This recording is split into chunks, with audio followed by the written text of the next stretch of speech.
What's up, guys? First of all, I'm in my Dolly shirt.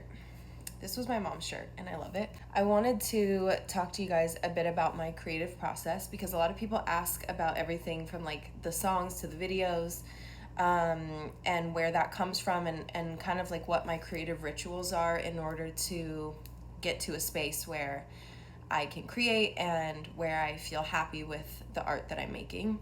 So let's dive in. First, I need some lip gloss though, because I'm looking and I'm feeling like we're missing a gloss. The eyes are glossy. Listen, even this video, the art matters. You know what I'm saying?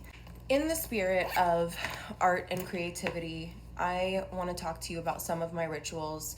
I've gotten a lot of questions about like, what do I do if I have writer's block, or how to kind of tap into your higher self or your creativity in order to get your thoughts out. And a lot of that just takes bravery.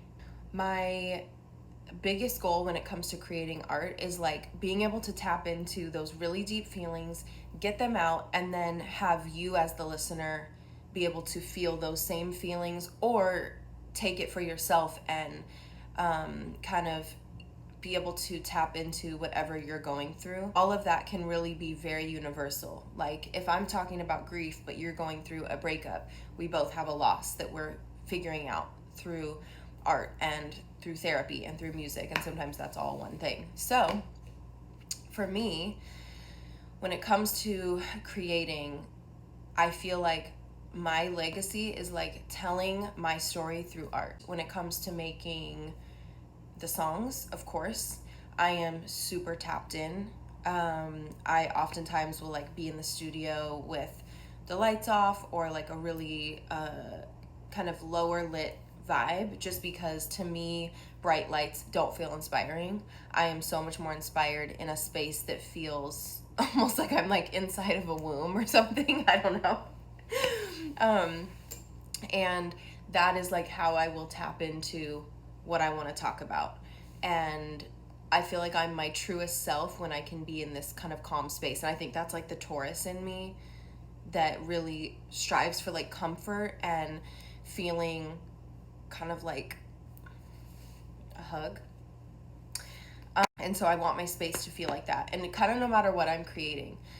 So even like with some stuff that's going to come out soon that I haven't announced yet, every single part of it I handmade myself, like the decoupage, like every single thing, because I feel like this is my legacy, and that is so important to me in how I tell my story. So while the music tells my story, while the lyrics tell my story, it's really important to me that everything that comes after that does as well. So getting into a calm space, whether it's before a music video, practicing self-love, self-care, going into a video, like setting myself up to be able to tell the story that I want to tell so that we can all feel the feelings that we need to feel when we're watching it, and experiencing that video.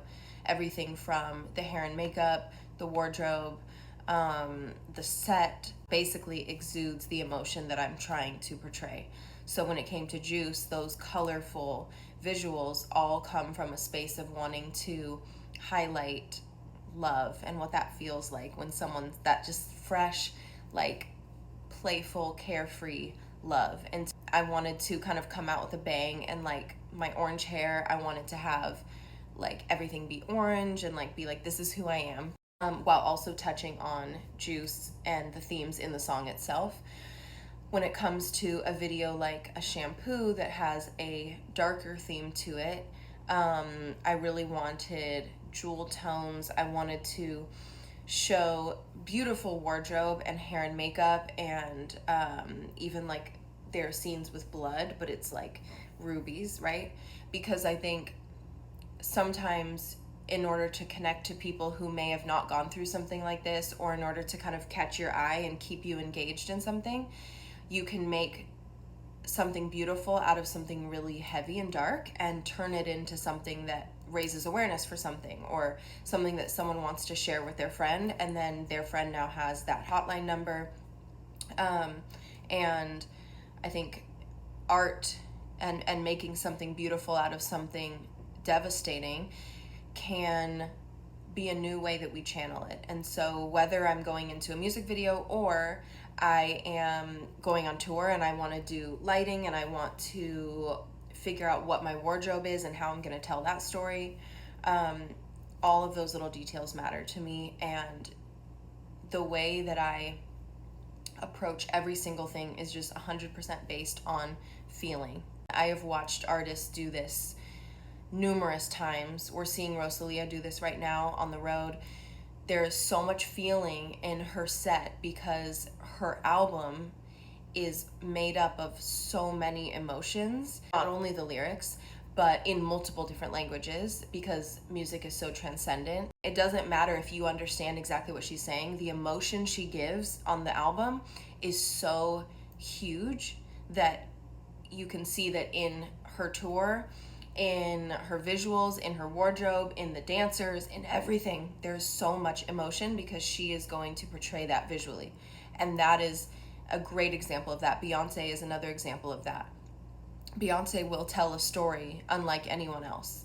And my whole goal with being an artist was to tell not only my story, but the story of people that I love, the story of people that I'm around, and really highlighting the human experience and how the heart works. So, in order to create, I have to often tap into those things. Sometimes it's watching movies, sometimes it's going to a museum and experiencing other art, sometimes it's going to concerts. I think that's one of the biggest ways that I feel like my creative heart kind of opens up, is to dive into someone else's artistic world and see what they have done with their feelings. And it kind of gives me the space and allows me the freedom to tap into my own feelings again. So while I can be home with my incense or with my dogs on my couch, everything around me, I want to exude art. I have my grandma's paintings on my wall. I have photos that are really special to me. I have very specific lighting in my house because this is my sanctuary. This is where I can come back and reset and fuel my creativity. So whether that is with the books that I have on my coffee table, I'll show you some of them. It's all very intentional.